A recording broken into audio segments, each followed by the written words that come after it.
Everyone and welcome back to my channel निधावी।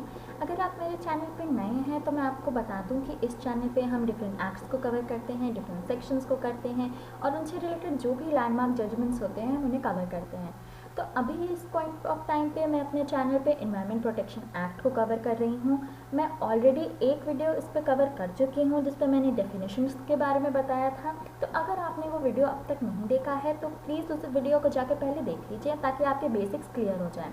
और अगर आप ऐसी इन्फॉर्मेशन में इंटरेस्टेड हैं तो प्लीज़ मेरे चैनल को सब्सक्राइब करें, इस वीडियो को लाइक करें, नीचे कमेंट करिए कि अगर आप मुझसे कोई और एक्ट पढ़ना चाहते हैं या कोई और इन्फॉर्मेशन चाहते हैं।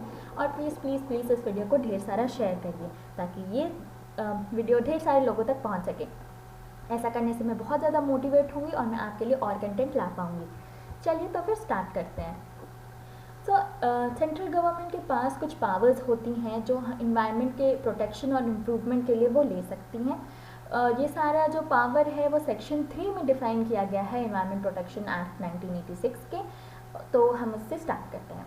तो सेक्शन 3 सब क्लॉज 1 जो है वो सेंट्रल गवर्नमेंट को एम्पावर करता है ऐसे कोई भी मेजर्स लेने के लिए जो वो नेसेसरी समझती हैं या एक्सपीडियंट समझती हैं for the purpose of protection and improvement of दो चीज़ें हैं। नंबर 1 क्वालिटी ऑफ एनवायरनमेंट और नंबर 2 प्रिवेंट करने के लिए, कंट्रोल करने के लिए एनवायरमेंटल पोल्यूशन को।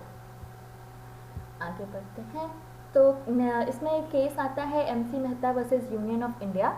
इसमें सुप्रीम कोर्ट ने क्लॉज 1 और क्लॉज 3 जो हैं एनवायरमेंट प्रोटेक्शन एक्ट के 1986 के में बोला था कि एक अथॉरिटी है नेशनल कैपिटल रीजन में for traffic safety and loss and vehicle pollution के under the chairmanship of Shri Bhurelal बनाई जा सकती है और बनाई गई थी। सेक्शन 3 जो है एनवायरमेंट प्रोटेक्शन एक्ट 1986 का सेंट्रल गवर्नमेंट को एम्पावर करता है नेसेसरी मेजर्स लेने के लिए ताकि क्वालिटी ऑफ एनवायरमेंट इम्प्रूव हो और डिग्रेडेशन ना हो। जो ये मेजर्स हैं वो किसी भी एडमिनिस्ट्रेटिव मैटर्स से रिलेट कर सकते हैं। तो चलिए उनको डिस्कस करते हैं। पहला जो है कि coordinating the actions of various state governments officers and authorities under this act or rules made thereunder or under any other law concerning environmental pollution. Number 2, planning and execution of a nationwide prevention, control and abatement of environmental pollution. इसमें एक और case आता है MC Mehta versus union of India 1992 जिसमें supreme court ने central government को direct किया था कि वो एडिक्वेट मेजर्स ले ताकि पीपल जो है, हमारा जो नेशन है, हमारी जो कंट्री है, उसमें इन्वायरमेंट प्रोटेक्शन के बारे में अवेयरनेस बढ़े ताकि लोगों को इन्फॉर्मेशन हो उसके बारे में। सुप्रीम कोर्ट ने ये भी कहा था कि ऐसा करना गवर्नमेंट के ऊपर एक ऑब्लिगेशन है, ना कि एक डिस्क्रिशन। थर्ड पॉइंट जो है वो है स्टैंडर्ड्स ले डाउन कर सकते हैं क्वांटिटी ऑफ एनवायरनमेंट के ऊपर। The term quality of environment जो है बहुत ज़्यादा एम्फोसाइज किया गया था जजमेंट में V Lakshmipathi versus state of Karnataka 1992 में। फोर्थ जो पॉइंट है वो है laying down standards for emission और discharge of environment pollutants. Different standards में भी laid down for different sources of emission और डिस्चार्ज। इसमें फिर से आता है MC Mehta versus union of India 1988। Environmental law में एक चीज़ मैं आपको बहुत नेसेसरी बता दूं कि बहुत ज़्यादा MC मेहता के केसेस होंगे। तो आई वुड सजेस्ट कि आप उनका जो केस का नाम है, जैसे इस केस में गंगा पोल्यूशन केस, वैसे नाम याद रखें और प्लस ईयर भी याद रखें। कई बार कन्फ्यूजन हो जाता है कि गंगा पोल्यूशन केस कौन से ईयर में था। तो आपको MC मेहता तो याद रहता है पर 1988 आप भूल जाते हैं, तो प्लीज़ इसको याद रखिएगा। जिसमें बताया गया है while dealing with the water pollution जो रिवर गंगा में हो रहा था, तो सुप्रीम कोर्ट ने ये ऑब्जर्व किया था कि pollution of the water in the river Ganga is one of the highest degree at Kanpur. Court also based its decision on the finding of scientific reports which showed that pollutants in the river Ganga were higher than the permissible limits discharged. On the basis of this, various directions were given to the Mahanagar Palika of the Kanpur city. Number 5 जो point है वो है restricting carrying on of industries operations और processes in certain areas and permitting them to be carried out subject to certain conditions and safeguards. इसमें फिर से case आता है MC Mehta versus union of India 2009 जिसमें कोर्ट ने डिक्लेयर की थी एक्स्ट्रा ऑर्डिनरी सिचुएशंस जिसमें एक्स्ट्रा ऑर्डिनरी रेमेडीज डिमांड करी जा सकती हैं। तो इस केस में ये था कि since vast devastation has been caused by the indiscriminate mining in Aravali hill range, complete ban is the need of the time.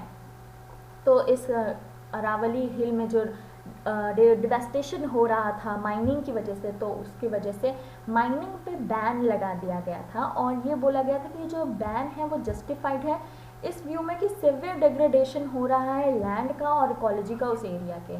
और फर्दर जो कोर्ट ने बोला था कि ये एक इंडिविजुअल केस नहीं है, इसको इंडिविजुअली नहीं देखना चाहिए ऐसे सिचुएशन को, बल्कि ओवरऑल देखना चाहिए कि ओवरऑल ह्यूमंस पे या हमारे सिटीजन्स पे या हमारे एनवायरनमेंट पे क्या इम्पैक्ट डालेगा, ऐसी चीज़ें। 6th पॉइंट जो है, laying down procedures and safeguards for the prevention of accidents which may cause environmental pollution and remedial measures for such accident। तो ये गवर्नमेंट को ऑथराइज करता है कि कोई भी प्रिवेंटिव मेजर लिया जा सकता है to check environment pollution, procedure, safeguard and prevention of accidents. 7th point है laying down procedure and safeguard for handling of hazardous substance। 8th point है examining manufacturing process, material and substances as are likely to cause environmental pollution। 9th point है carrying out and sponsoring investigation and research relating to problems of environmental pollution। और 10th point है inspection of premises, plants, equipment, machinery, manufacturing units, materials and substances and giving orders, directions for the prevention, control and abatement of environmental pollution।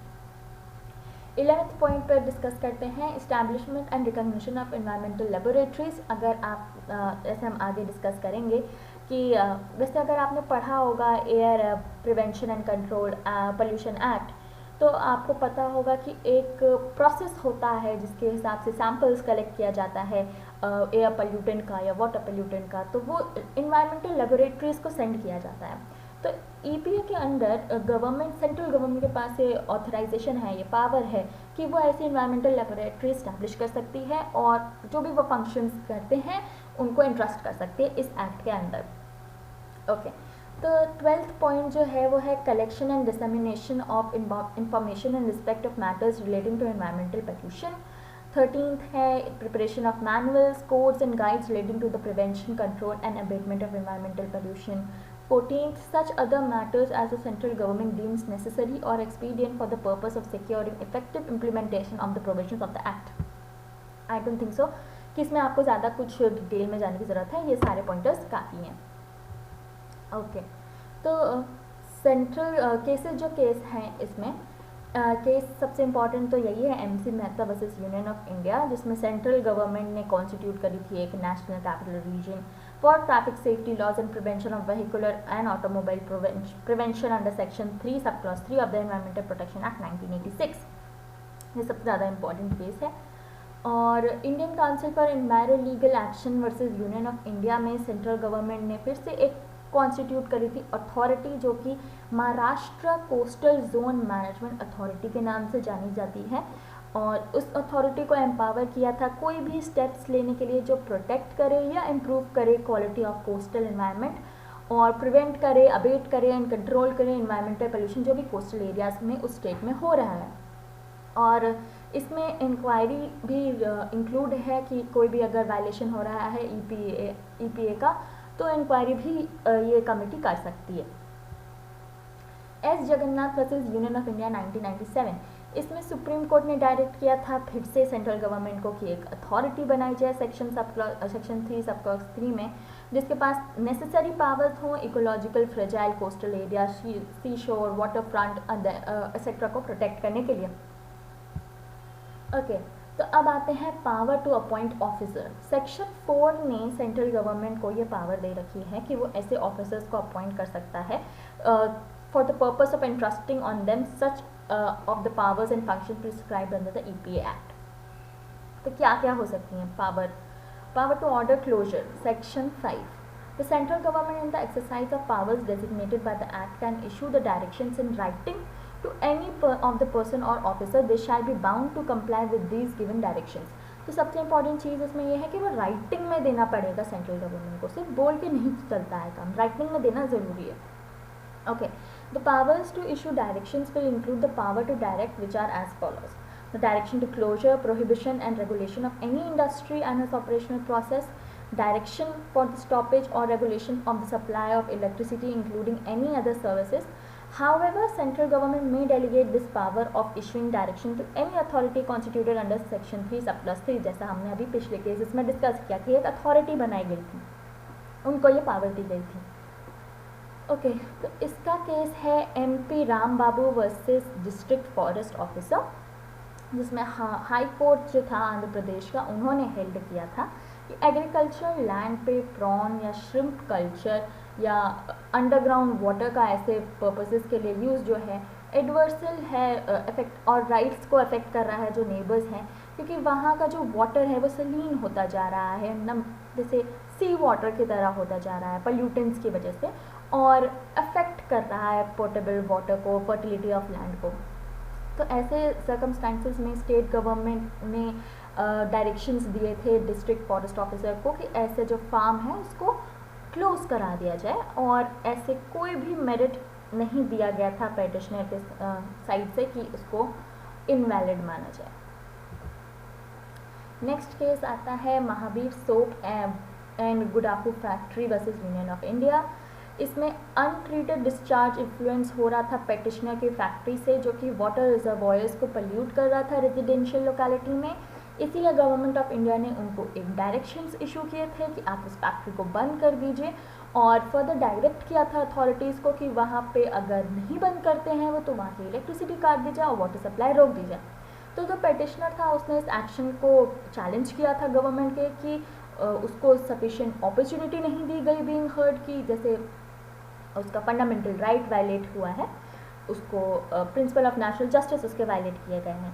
तो court ने ये petition dismiss करते हुए कहा था कि कोर्ट के पास ऐसा कोई रीज़न नहीं है जिसके लिए वजह से वो इंटरफेयर करे, और कोई भी ऐसा वायलेशन नहीं हो रहा है एनवायरनमेंट प्रोटेक्शन एक्ट का, और सेंट्रल गवर्नमेंट के पास पावर है ऐसे क्लोजर के डायरेक्शंस को इशू करना और एसेंशियल सप्लाईज को स्टॉप करने की, जैसे और उस एसेंशियल सप्लाईज में इलेक्ट्रिसिटी और वाटर भी आते हैं सेक्शन 5 के अंदर। ओके, तो सेक्शन 6 बात करता है power to make rules. Central government के पास और भी पावर्स हैं, जैसे रूल मेकिंग पावर्स भी हैं, तो वो आगे के हम क्लॉजेस में डिस्कस करते हैं कि the standard of quality of air, water और soil for various areas and purposes से रिलेटेड कोई रूल बना सकती है, maximum allowable limit of concentration of various environmental pollutants के ऊपर बना सकती है लिमिट, जैसे नॉइज़ में के लिए लिमिट्स हैं हमारे रेजिडेंशियल एरियाज़ में, और प्रोसीजर्स बना सकती हैं हज़ार्डस सब्सटेंस को हैंडल करने की, और प्रोहिबिशन लगा सकती है, रिस्ट्रिक्शन लगा सकती है, और लोकेशन ऑफ इंडस्ट्रीज़ के ऊपर एक रिस्ट्रिक्शन या प्रोहिबिशन लगा सकती है कि इस पर्टिकुलर एरिया में इंडस्ट्रीज़ ऐसी नहीं हो सकती हैं। प्रोसीजर ले डाउन कर सकती है सेफ गार्ड्स करने के लिए कि अगर कोई एक्सीडेंट हो जाता है तो उसके प्रिवेंशन कैसे करना है, क्या मेजर्स उठाने हैं, क्या प्रोसीजर होगा, क्या रेमेडी मिलेगी, ये सब कुछ सेंट्रल गवर्नमेंट उससे रिलेटेड रूल्स बना सकती है। तो सेक्शन 10 जो है वो पावर देता है सेंट्रल गवर्नमेंट को कि वो एंटर करके किसी भी प्रेमाइसेस को सर्च कर सकती है। तो क्या क्या है इसमें, तो प्रोवाइडेड है इसका एक कि सिर्फ इन्हीं पर्पसेस की वजह के लिए सेंट्रल गवर्नमेंट एंटर कर सकती है और सर्च कर सकती है। पहला पर्पस हो सकता है कि किसी फंक्शन को परफॉर्म करना है सेंट्रल गवर्नमेंट ने जो उन्हें दिया है, या कोई ऐसा पर्पस है जिसमें डिटरमाइन करना है EPA के बारे में या EPA रूल्स को डिटरमाइन करना है, और for the purpose of examining and testing any equipment industrial plant की वो सही है नहीं है, लेटेस्ट है नहीं है, कोई रिस्क तो नहीं है। और फिर section 10 further provides that the search and seizure shall be made only in accordance with the procedure prescribed under the code of CRPC, not CPC, CRPC। Okay, तो सेक्शन 11 जो है सेंट्रल गवर्नमेंट को empower करता है samples लेने के लिए। तो सेंट्रल गवर्नमेंट या उसका कोई भी ऑफिसर ये एम्पावर्ड है सेंट्रल गवर्नमेंट के बिहाफ पे कि उसके पास ये पावर है कि वो एनालिसिस के पर्पज़ के लिए sample of air, water, soil या अदर सब्सटेंस का सैंपल लेने के लिए किसी भी फैक्ट्री, प्रेमाइस या अदर प्लेस में जो भी प्रिस्क्राइब्ड है वहाँ से जाके सैंपल्स ले सकता है। तो सेक्शन 11 में ऐसे सैंपल्स लेने का प्रोसीजर लेट डाउन किया गया है, और वो है कि एक नोटिस सर्व करना पड़ेगा कि हमारी इंटेंशन ये है कि हमें सैंपल्स कलेक्ट करने हैं और उसी प्रिस्क्राइब फॉर्म में करने हैं। सेकेंड ये है कि कलेक्शन ऑफ सैंपल एनालिसिस के लिए करना है तो ऑक्यूपायर का प्रेजेंस या उसके एजेंट का प्रेजेंस बहुत नेसेसरी है। फिर cause the sample to be placed in a container, जो भी सैम्पल आपका कंटेनर में है आप उसको उस ऑक्यूपायर या उसके एजेंट की प्रेजेंस में साइन करेंगे, आप दोनों लोग, मतलब जो ऑफिसर गया है वो सेंट्रल पोल्यूशन कंट्रोल बोर्ड का हो सकता है या स्टेट पोल्यूशन कंट्रोल बोर्ड का हो सकता है, वो ऑफिसर और जो ऑक्यूपायर है वो दोनों जाएंगे और उस कंटेनर को मार्क करेंगे, सील करेंगे और दोनों लोग साइन करेंगे ताकि आगे कोई फ्यूचर में डिस्क्रिपेंसी ना आए उसके ऑथेंटिसिटी को लेके। और विदाउट एनी डिले वो जो कंटेनर है उसको जो सेंट्रल गवर्नमेंट में जो रिकॉग्नाइज्ड लेबोरेटरी है इस पर्पज़ के लिए वहाँ भेज दिया जाएगा। ओके, सो आज के क्लास में बस इतना ही। आज हमने ढेर सारे पावर्स डिस्कस करी हैं सेंट्रल गवर्नमेंट की जो एनवायरनमेंट से रिलेटेड हैं उनके पास, जो एनवायरनमेंट प्रोटेक्शन एक्ट 1986 में लेट डाउन की गई हैं। सो आज के लेक्चर में बस इतना ही। नेक्स्ट लेक्चर्स में हम और डिटेल में इसके जाएंगे, हज़ारत सब्सटेंस एक्ट को कवर करेंगे, रूल्स को कवर करेंगे, EIA को कवर करेंगे, बाकी चीज़ों को कवर करेंगे।